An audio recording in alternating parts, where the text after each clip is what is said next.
नमस्कार, सात संदेश से मैं अनिल कौशिक। न्यूज बुलेटिन 7 बजे में आप सभी दोस्तों का स्वागत है।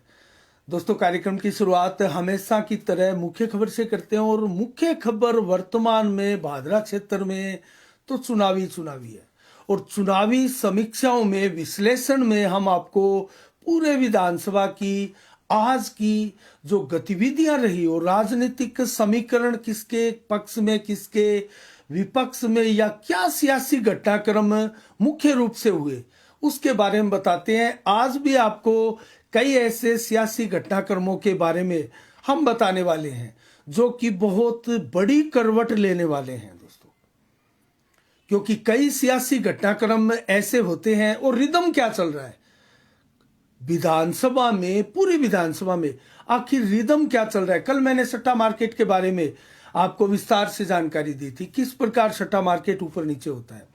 और एक पंचायत का हम रोज एक प्रकार से समीक्षा भी करते हैं, समीकरण भी आपको उस पंचायत के बताते हैं। आज हम ऐसी 2 पंचायतों के समीकरण आपको बताएंगे और क्या घटनाक्रम लगातार तेजी के साथ बदल रहे हैं, क्यों बदल रहे हैं, इसका रीजन भी आपको बताएंगे। ज्यादा से ज्यादा आप 7 बजे के इस बुलेटिन में जुड़ जाइए दोस्तों। आज तमाम राजनीतिक घटनाक्रमों के बारे में हम विस्तार से बात करने वाले हैं। कई जो बड़े घटनाक्रम हुए हैं उसके भी हम सियासी मायने तलाशेंगे कि आखिर उन घटनाक्रमों के सियासी मायने क्या है। अगर कोई वहां से धराशायी हुआ है तो वो क्यों हुआ है, कैसे हुआ है, इसका रीजन क्या है, और कोई आगे बढ़ रहा है तो वो कैसे बढ़ रहा है, उसका रीजन क्या है, उसके पास पर्याप्त उसका कंसेप्ट क्या है जो लोग पसंद कर रहे हैं, उसके बारे में भी बात करेंगे।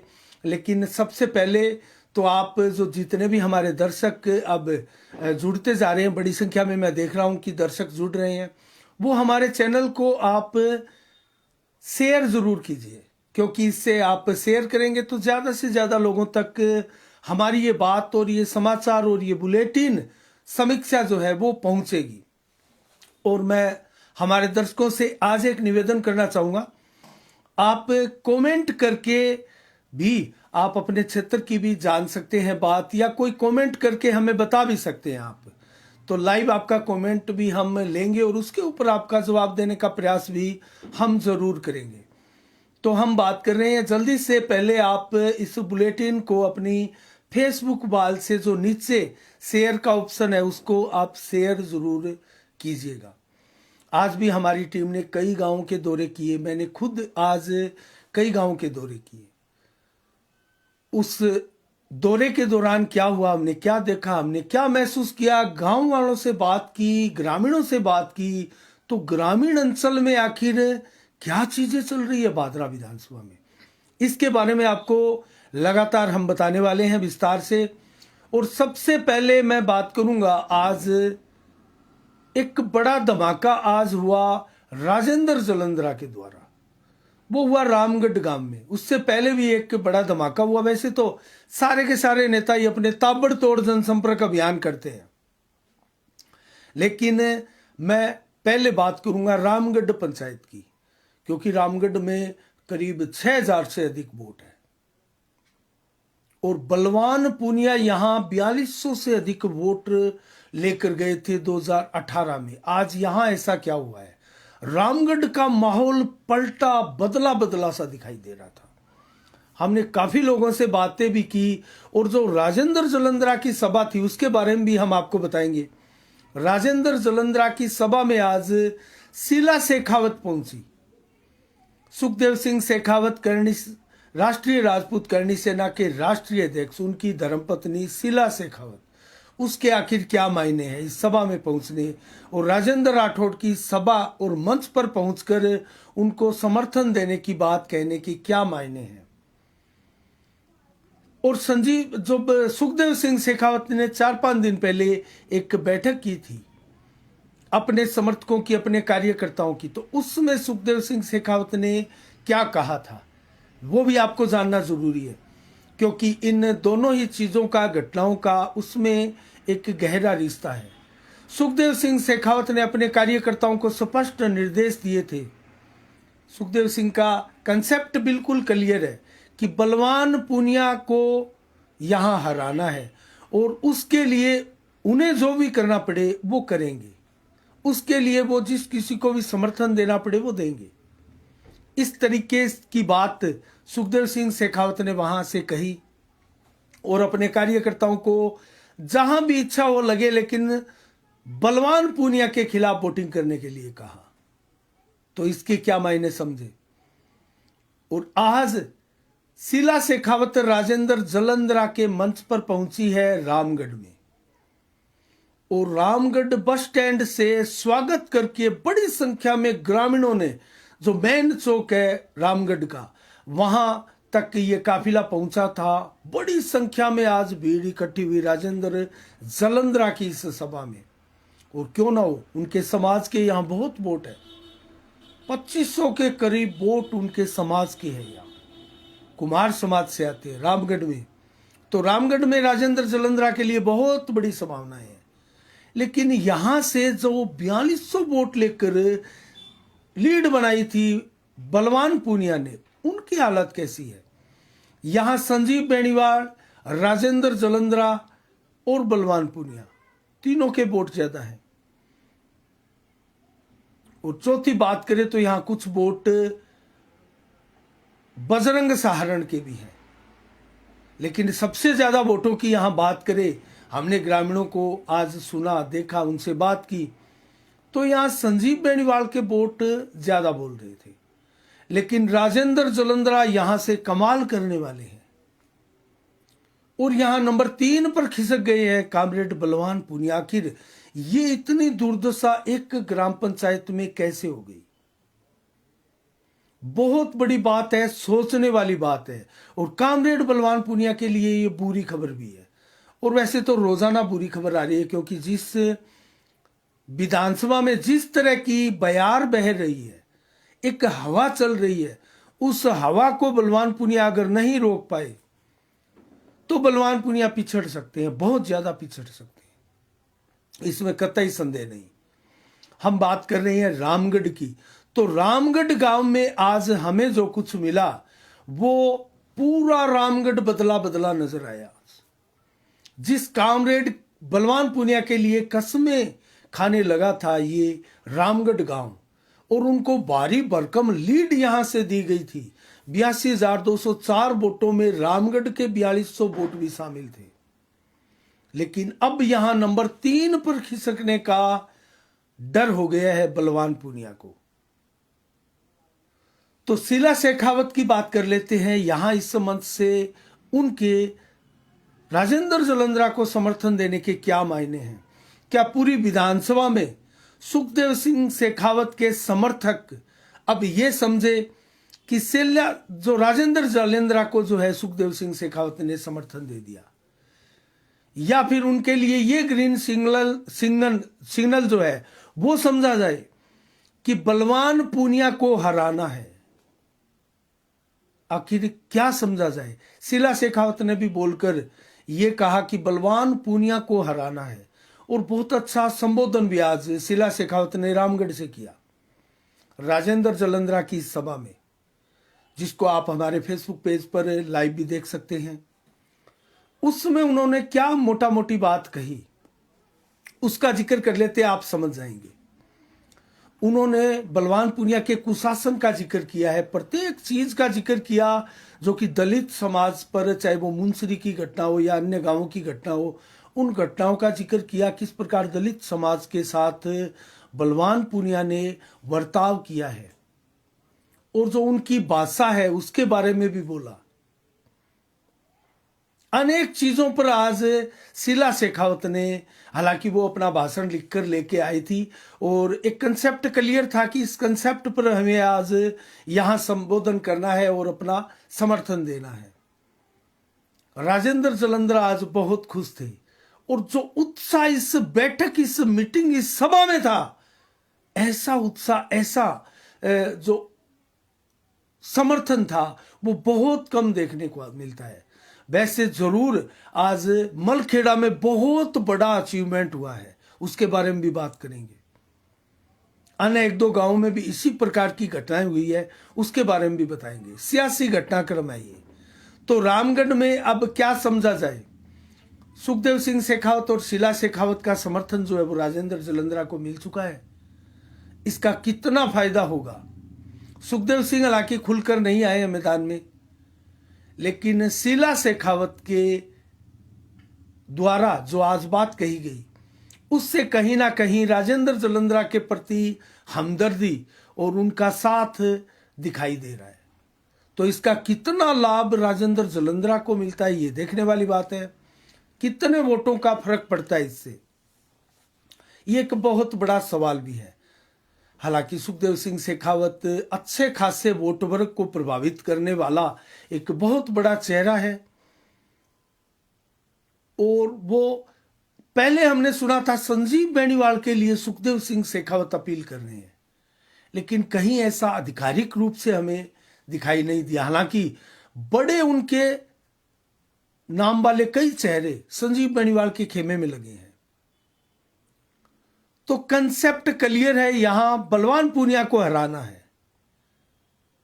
राजेंद्र जलंधरा की क्या स्थिति रहेगी, कितने वोट बटोर सकते हैं?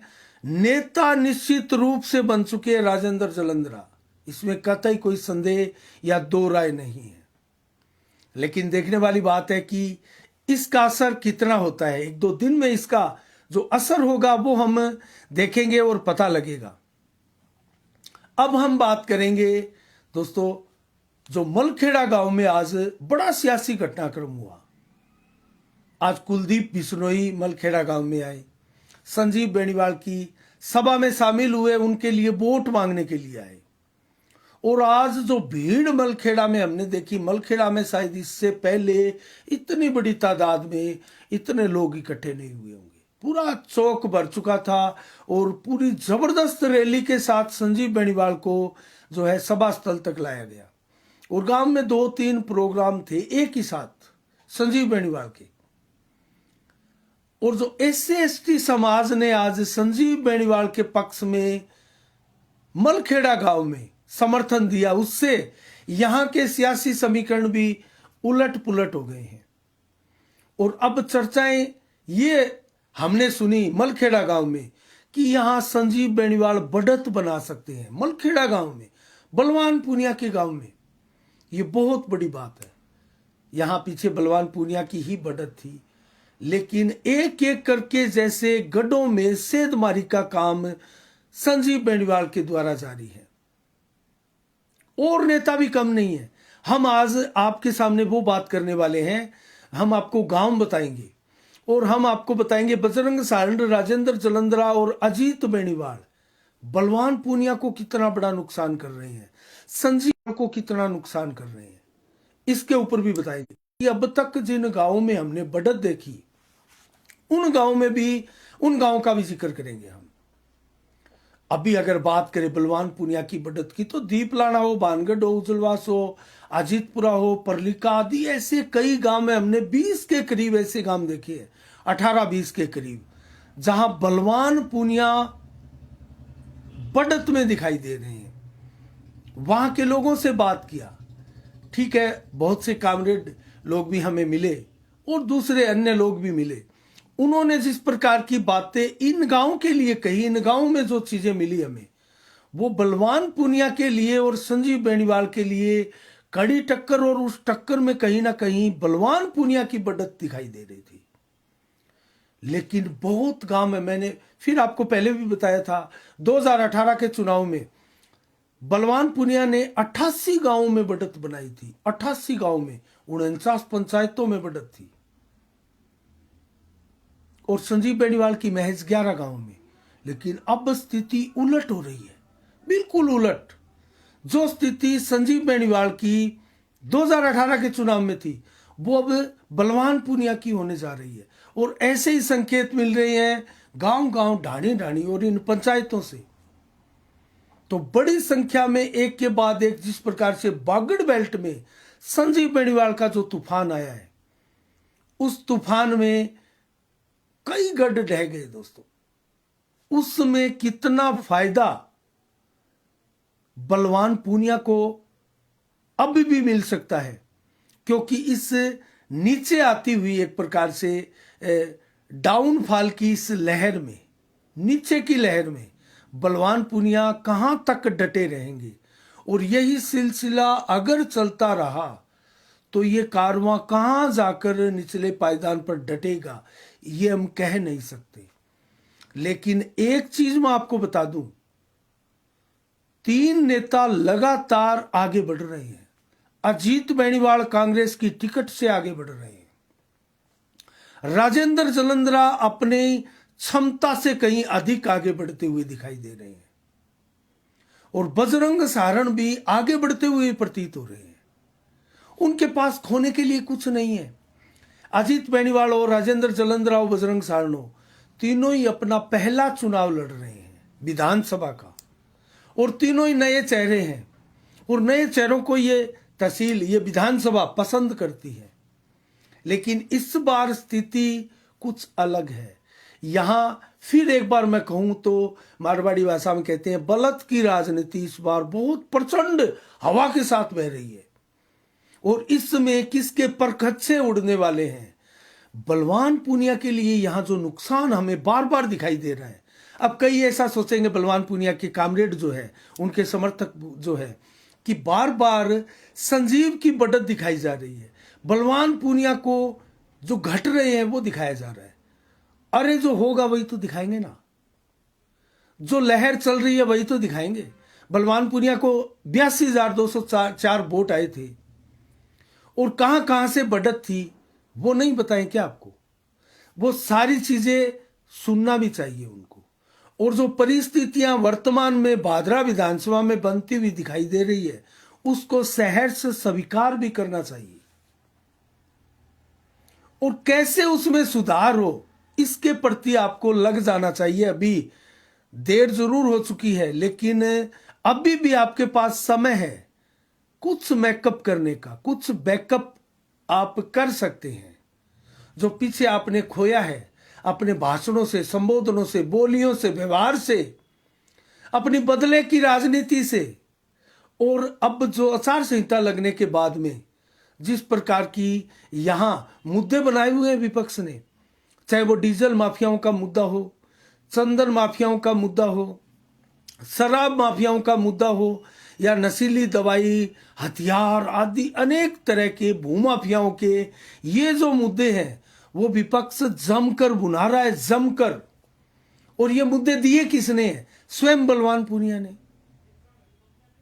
जो बड़ी बड़ी बातें कर रहे थे कि पुलिस सड़कों पर नहीं आ रही है, तो क्या ये वो नतीजा है कि पुलिस सड़कों पर नहीं आई इसलिए ये चीजें हो गई? और अब जब पुलिस सड़कों पर आई है तो एक एक परतें उगड़ने लगी हैं, परतें उधेड़ती जा रही है पुलिस, क्योंकि अब पुलिस प्रशासन किसी के दबाव में नहीं है। अब किसी की यहां बदली नहीं होने वाली है, किसी को यहां गाली अब नहीं पड़ने वाली है। अब तो माफी का दौर है। माफी मांग मांग के आपसे वोट मांगेंगे ये सारे नेता, चाहे वो कोई भी हो, नया हो, पुराना हो, एक बार बीता हुआ हो, निवर्तमान हो, सारे के सारे नेता आपसे हाथ जोड़कर गलतियों की माफी मांगते हुए और दूसरे की कमियां गिनाते हुए आपसे वोट मांगेंगे। आपका विवेक क्या है? आप उनसे क्या पूछेंगे? और आपका हित किस में है? ये आप, मुझे तो नहीं लगता कि आप इसको पहचानते नहीं। आप भली भांति पहचानते हैं अपना हित, और अहित जो है वो भली भांति पहचानते हैं। और हमारे युवाओं का भविष्य और जिस प्रकार से विकास कार्यों की जरूरत होनी चाहिए विधानसभा को, वो विकास कार्य क्या पर्याप्त संख्या में हुए हैं? और जो विकास कार्य हुए, क्या उनमें कोई भ्रष्टाचार तो नहीं हुआ? वो विकास कार्य कहीं भ्रष्टाचार की बेदी चढ़कर नुकसान तो नहीं पहुंचाने वाला है इन विकास कार्यों के विकास पुरुषों को? दोस्तों, ये सारे बड़े बड़े सवाल है, आपके जहन में भी होंगे, और हम निरंतर आपको इसको लेकर बताते हैं। ज़्यादा लंबी बात हम नहीं करके अब हम मुद्दे की बात पर आते हैं। संजीव बेनीवाल और बलवान पूनिया को नुकसान कौन कौन पहुंचा रहा है? संजीव बेनीवाल को तो नुकसान ही था। 2018 के चुनाव में वो हार चुके थे। 60,000 करीब वोट उनको मिले थे, और रनर वो रहे थे। इस बार उनके प्रति सिंपैथी दिखाई दे रही है जनता में। और अमूमन होता है, जो एक बार हार जाता है, जो हारा हुआ कैंडिडेट होता है, उसके प्रति अगले चुनाव में जो सिंपैथी होती है वो एक स्वाभाविक सी प्रक्रिया है। और सत्ता पक्ष के विरुद्ध एंटी इनकम्बेंसी भी एक स्वाभाविक प्रक्रिया है। बेशक आप कितने ही काम करवा ले, लेकिन अगर आपकी बोली सही नहीं है, आपका व्यवहार सही नहीं है, आप बदले की भावना से काम कर रहे हैं, जैसा विपक्ष आरोप लगा रहे हैं, बलवान पूनिया की ये कमजोरी बनकर उभरे हैं। और जैसा कि अशोक गहलोत ने भी कहा कि बलवान पूनिया मेरी बहुत बड़ी कमजोरी है। ताकत बनना एक गर्व की बात है, गौरव की बात है। कमजोरी बनना ये कहीं ना कहीं, ये कहीं से भी गौरव की बात नहीं है। कमजोरी किसी की अगर कोई हो तो ये इसमें गर्व करने वाली बात मुझे तो दिखाई नहीं देती। और विपक्ष भी इन्हीं चीजों को उठाता है। संजीव बेनीवाल सबसे ज्यादा प्रहार करते हैं बलवान पूनिया पर, और इन्हीं चीजों को लेकर करते हैं। आज मलखेड़ा की जो सभा हुई, उस मलखेड़ा की सभा में एक तरफा सा माहौल दिखाई दिया, लेकिन ऐसा है नहीं। यहां टक्कर है। बेशक लीड संजीव बेनीवाल यहां से ले सकते हैं, लेकिन ऐसा नहीं है कि बलवान पूनिया यहां से टक्कर से बाहर हो गया हो। इतनी जल्दी आसानी से बलवान पूनिया टक्कर से बाहर होने वाले नहीं है। अब बात करें उनको नुकसान कौन पहुंचा रहा है, बलवान पूनिया कमजोर क्यों हो रहे हैं। उनकी कमजोरी का कारण है अजीत बेनीवाल। कांग्रेस की टिकट जो भादरा में आई है वो उनकी सबसे बड़ी कमजोरी का कारण बन रहा है।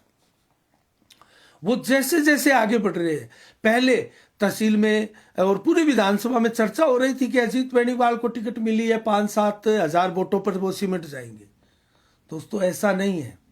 हाँ, प्रथम दृष्टया सोचने को तो कोई भी कुछ भी सोच सकता है, क्योंकि भीम सिंह जी बेनीवाल को भी 5,000 तक वोट नहीं मिले थे। इनेलो की टिकट पर 2008 में भाजपा समर्थित थी। लेकिन इस बार स्थिति अलग है। उस बार परिस्थितियां अलग थी, और भीम सिंह जी ने अपनी प्रेस कॉन्फ्रेंस में ये चीजें वो बताने का भी प्रयास कर रहे थे। आपने सुना होगा वो कांग्रेस की प्रेस कॉन्फ्रेंस भी। अजीत बेनीवाल उस कैटेगरी में इस बार नहीं है। वो नया अचीवमेंट करने वाले हैं, और कहीं ना कहीं बलवान पूनिया की, माकपा की, कामरेड की या हार की इबारत लिखने जा रहे हैं। तो क्या ऐसा संभव है? क्योंकि जैसे जैसे अजीत बेनीवाल आगे बढ़ रहे हैं दोस्तों, कांग्रेस का माकपा में समाहित हुआ वो निश्चित रूप से यहां बलवान पूनिया को सबसे ज्यादा मुस्लिम समाज के वोट मिलते। लेकिन अब यहां 3 धड़ों में ये वोट बंट चुके हैं, 3 धड़ों में। और वो 3 धड़े हैं अजीत बेनीवाल, बलवान पूनिया और संजीव बेनीवाल। संजीव बेनीवाल भी अच्छी खासी तादाद में मुस्लिम समाज के वोट लेकर जा रहे हैं। तो ये संजीव बेनीवाल के लिए बहुत बड़ी और प्लस पॉइंट वाली बात है। तो अगर बात करें इन गांवों में नुकसान की, तो बलवान पूनिया को ज्यादा नुकसान ये 3 कैंडिडेट कर रहे हैं, सबसे ज्यादा। हालांकि बहुजन समाज पार्टी की बात करें, बहुत ज्यादा अचीवमेंट उनके चुनावी कैंपेन में नहीं आया है। निम्नतम स्तर पर वो रह सकते हैं। कार्तिक के डूडी की भी बात करें तो वो अपना अभियान, चुनावी अभियान लगातार चलाए हुए हैं। मुकेश चोपड़ा भी अपने अभियान को लगातार चलाए हुए हैं। आम आदमी पार्टी की बात करें, महंत रूपनाथ की, तो महंत रूपनाथ भी भरसक प्रयास कर रहे हैं। लेकिन क्या वो 16,500 वोट बसपा की टिकट से लेकर गए थे, वो अचीव कर रहे हैं? ये बहुत बड़ी बात है। हम आगे आपको विस्तार से जानकारी देंगे कौन आगे बढ़ रहा है, और ये जो 3 कैंडिडेट आगे बढ़ रहे हैं ये कितने आगे बढ़ रहे हैं, इनमें से कितनी बड़ी टक्कर है। और यहां तीसरा मोर्चा या सिकंदर कौन होगा जो बड़ा एक प्रकार से नाम बनकर उभरेगा भादरा में, या फिर तीनों ही बड़े नेता बनकर उभरेंगे। या एक या दो बड़े नेता बनकर उभरेंगे। ये बात भी हम आगे आपको विस्तार से जरूर बताएंगे। अगर बात करें आज इनके चुनावी कैंपेन की, तो संजीव बेनीवाल ने रतनपुरा, न्यांगल, शेरपुरा, मलखेड़ा, सौवाला, बम्बलवास, मैराणा, जनाना, निनाण, रामगढ़िया और भादरा के भी वार्ड नंबर 17, 18, 19 करणी माता मंदिर के पास भी एक सभा जो अब से कुछ देर बाद में होने वाली है। तो इस प्रकार से चुनावी अभियान लगातार संजीव बेनीवाल का भी आज रहा, बलवान पूनिया का भी आज अभियान जबरदस्त ताबड़तोड़। रसलाना, जोगीवाड़ा, डाबड़ी, अजीतपुरा, डोबीबास, धोलपालिया, राजपुरा, ढाणी, खोखरान और गुंजाश्री, डुंगराना और भादरा के वार्ड नंबर 1 में बलवान पूनिया की सभा होने जा रही है। तो बलवान पूनिया का भी चुनावी अभियान लगातार जारी है। बजरंग सांड की बात करें तो निमलाई, रामबास, पालड़ी, भाडी, बनाई, उत्तरादावास और भादरा के वार्ड नंबर 10, 11, 12, 13, 14 और 15 में उनके कार्यक्रम है, जनसंपर्क अभियान है। राजेंद्र जलंधरा ने बड़ा उल्टफेर आज रामगढ़ में किया है। बड़ी सभा उन्होंने आज करके आज का दिन जो है राजेंद्र जलंधरा के भी नाम रहा है। अजीत बेनीवाल की बात करें तो डुंगराना आदि बागड़ बेल्ट में आज अजीत बेनीवाल का फोकस रहा था, बागड़ बेल्ट में, और उनको भरपूर समर्थन भी मिल रहा है। और आज क्यामखा निवास में अब से कुछ ही देर बाद में उनकी एक बड़ी सभा होने वाली है और हम पूरा ध्यान रखेंगे इन सभाओं का। और तमाम जो सभाएं भादरा विधानसभा में एक के बाद एक लगातार हो रही है, उसको लेकर भी हमारी नजरें बनी हुई है। और नेताओं को जो तोलने का सिलसिला है उसके ऊपर हम एक बात जरूर आपको कहेंगे। नेताओं को अक्सर आपने देखा होगा इसी विधानसभा में लगातार तोले जा रहे हैं, चाहे सिक्कों से तोले, केलों से तोले, कांजू से भी तोला जा रहा है, सेब से भी, लड्डुओं से भी तोला जा रहा है। हम आपसे एक निवेदन नेताओं से करना चाहेंगे, आप गुड़ से इन नेताओं को तोलिए, गुड़ से। और वो गुड़ आप आसपास की समीप की गौशाला में गायों को लेकर दान कीजिए। तो इससे कहीं ना कहीं गायों का भी भला होगा और जो तोलने का एक चलन है उसमें उस तोलने वाले परिवार पर ज्यादा वजन भी नहीं होगा और ये एक बहुत सामाजिक एक सरोकार वाला कार्यक्रम भी हो जाएगा। तो इसका जरूर ध्यान रख सकते हैं और इस प्रकार की जो कवरेज होगी वो हम जरूर चलाएंगे। आप इसकी वीडियोस हमें भेज सकते हैं। किसी भी नेता की, किसी भी पार्टी की इस प्रकार की जो खबर है कि गुड़ से तोला और वो गुड़ गौशाला में दान दिया गायों के लिए, वो कवरेज हम प्रमुखता के साथ हमारे साफ संदेश भारत में चलाएंगे। इसके लिए हम आपको विश्वास दिलाते हैं। आज 14 नवंबर है, बाल दिवस आज के दिन मनाया जाता है और 1964 को आज ही के दिन जो है 1964 से लगातार, माफ कीजिएगा, ये बाल दिवस जो है वो मनाया जा रहा है। और 1889 को जवाहरलाल नेहरू का जन्मदिन आज ही के दिन हुआ था। तो इसको लेकर भी ये बाल दिवस जो है वो मनाया जा रहा है, क्योंकि बच्चों में जवाहरलाल नेहरू काफी लोकप्रिय थे और काका के नाम से भी उनको बुलाते थे। तो आज के दिन दोस्तों इतना ही। कल ठीक शाम 7 बजे फिर आपसे रूबरू होंगे नई खबरों के साथ, नई समीक्षा के साथ। आज जो हम समाचार में लेट हुए इसके लिए सभी दर्शकों से क्षमा प्रार्थी है। गांव में लगातार हम भी कवरेज के लिए जाते हैं, हमारी पूरी टीम गांव में लगी है और जो रिपोर्टें हमें मिलती है वो आप तक पहुंचाने का हम भरसक प्रयास करते हैं। आज के लिए इतना ही। कल ठीक शाम 7 बजे फिर आपसे रूबरू होंगे नई खबरों के साथ, नई समीक्षा के साथ। तब तक के लिए आप अपना बहुत बहुत ख्याल रखिएगा। मुझे दीजिएगा इजाजत। साफ संदेश से मैं अनिल कौशिक, नमस्कार। जय भारत, जय जय राजस्थान।